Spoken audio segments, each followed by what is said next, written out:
Lo que vamos a hacer hoy es justamente revisar la infografía de las páginas 206 y 207, que es como el resumen general de todo lo que tiene que ver con las ondas electromagnéticas o con el espectro electromagnético.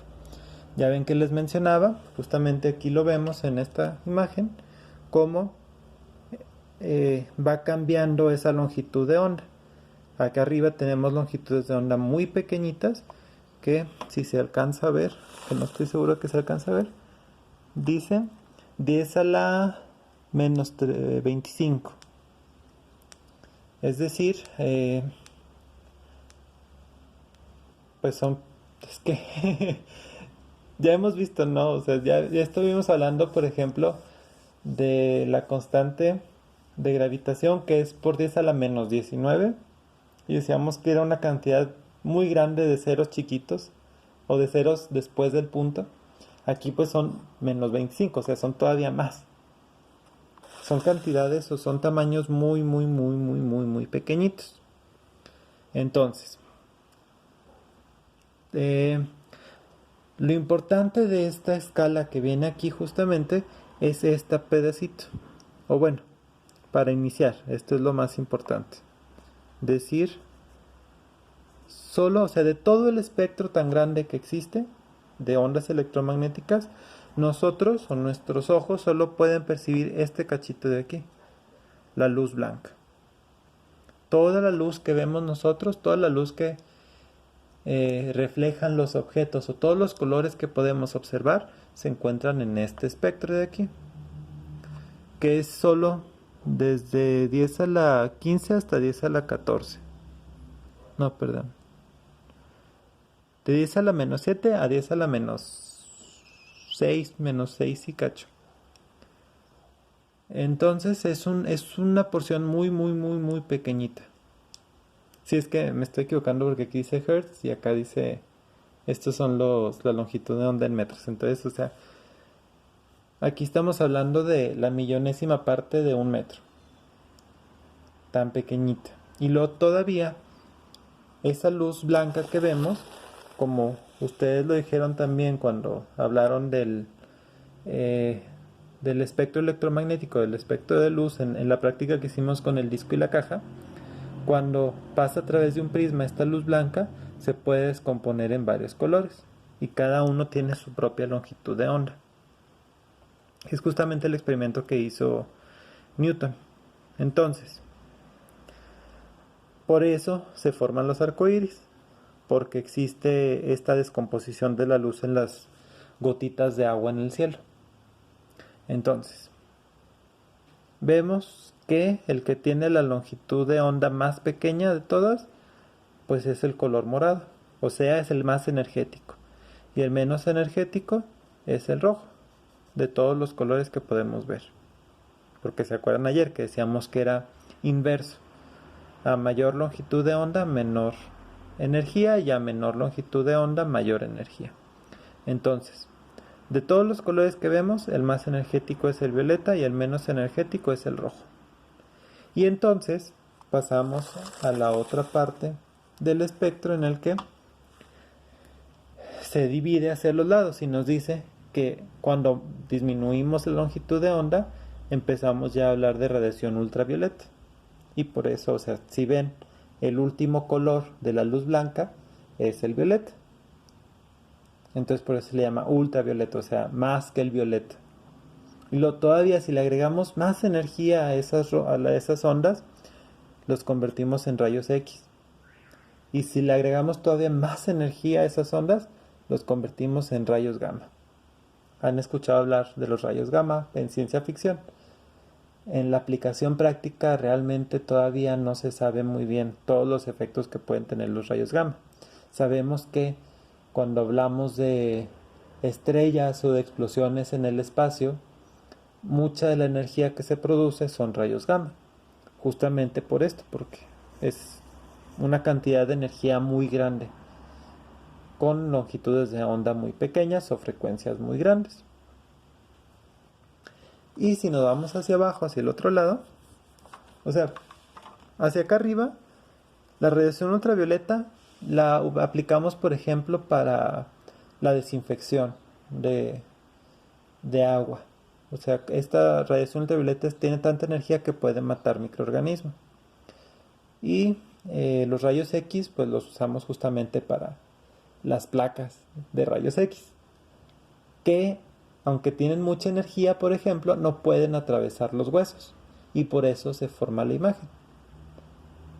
La parte oscura es en donde sí llegaron los rayos X y quemaron la placa, y las partes blancas, que normalmente son huesos, es la parte que no pudo atravesar, o lo que no pudieron atravesar estos rayos X porque les faltó energía y se queda blanca la placa como es originalmente.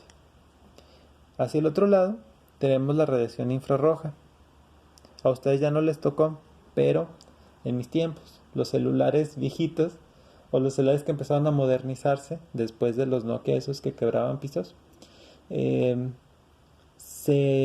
parte del desarrollo tecnológico que se les agregó fue justamente radiación infrarroja para transferir datos, así como si fuera el Bluetooth. Entonces, la radiación infrarroja es menos energética, pero podemos darle ciertas aplicaciones. También podemos aplicarla para estos sistemas de seguridad, para alertas, comunicación entre algunos lugares un poco cercanos, esta radiación infrarroja. O para lo que más se usa la radiación infrarroja es para la detección de calor. ¿Por qué? Porque los cuerpos liberan más radiación infrarroja cuando están más calientes. Y luego, las microondas, que ya hemos hablado de ellas, tanto en los aparatos electrodomésticos que se llaman microondas, y estas mismas microondas pues también las podemos aplicar en otras cosas. Entre ellos muchos equipos médicos utilizan microondas. Y ya por último, los menos energéticas de todos son las ondas de radio. Bueno, hay todavía más, hay más hacia abajo, pero las que nosotros podemos aplicar o las que utilizamos, las menos energéticas son las ondas de radio.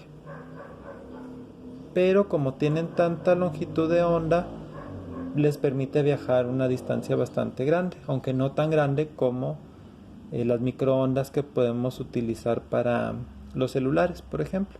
Las ondas de radio solo van a llegar a cierta distancia, pero para que se den una idea de qué tan grande son las ondas de radio, viene aquí justamente una onda de radio normalita de frecuencia media puede llegar a tener una longitud de onda. Nada para que se imaginen, la onda estaría haciendo esto, de tan grande que es. La distancia entre valle y valle, o entre cresta y cresta, puede medir lo mismo que la pirámide de Teotihuacán. Es tan grande, si lo comparamos por ejemplo con la luz blanca, que puede tener el tamaño de una bacteria. Entonces entre menos energía tenga la onda, más grande va a ser, y puede ser tan grande como una pirámide o como un edificio más grande. Lo que es importante decir es que, como ya hemos visto antes también, nuestra visión o nuestra percepción del mundo depende mucho de lo que nuestros ojos nos permiten ver. Y como ya vimos aquí, este es nuestro rango de visión. Es decir, allá arriba, si lo vemos allá arriba, nos dice la visión humana pues va del rango de los 80 nanómetros a los 750 nanómetros. Sin embargo, la visión de los perros es bastante más corta, o sus ojos pueden percibir menos cantidad de longitudes de onda, y solo perciben en general los azules y los amarillos, y no los verdes. Los perros no pueden ver el color verde. Entonces, si lo ven, aquí tendríamos el mismo exactamente, es la misma imagen, pero esta es con nuestra visión y esta es con la visión de los perros. Ellos pueden dejar de percibir algunas cosas solo porque no pueden percibir esos colores. Pero en el otro lado, su audición puede percibir ondas de acá o incluso un poquito más abajo que nosotros ya no podemos. Bueno, más bien, pueden percibir ondas en este. Ellos sí pueden escuchar esto, que nosotros no podemos escuchar. Entonces se equilibran o se balancean las cosas que podemos escuchar con las que no podemos escuchar. Entonces, para que se den una idea, la frecuencia de los rayos gamma puede ser del tamaño de un átomo de hidrógeno, o incluso más pequeños que un átomo de hidrógeno. Entonces, ¿de dónde sale esa radiación gamma, que es más pequeña que una de las partículas más pequeñas que conocemos en el mundo, en el universo? Pues ahí está el misterio, o en dónde podemos encontrar tanta energía, o de dónde sale esa energía que tiene frecuencias mucho más pequeñas que un átomo de hidrógeno, o incluso más pequeñas que un electrón. Por eso sabemos que, o podemos inferir que existen partículas aún más pequeñas que las partículas subatómicas que conocemos, pero aún no las hemos podido ver o no las hemos podido identificar perfectamente. Solo sabemos que existen porque hemos visto que hay frecuencias mucho más pequeñas que lo último que podemos conocer, que son los átomos o que son los electrones. O sea, sabemos que existen partículas más pequeñas porque hay frecuencias más grandes o hay longitudes de onda más pequeñas, pero no los hemos visto, no los hemos demostrado al 100% que existen, pero podemos saber que ahí están. Entonces, por favor, Sote, hay que contestar estas dos, por favor, de tarea, y nos vemos.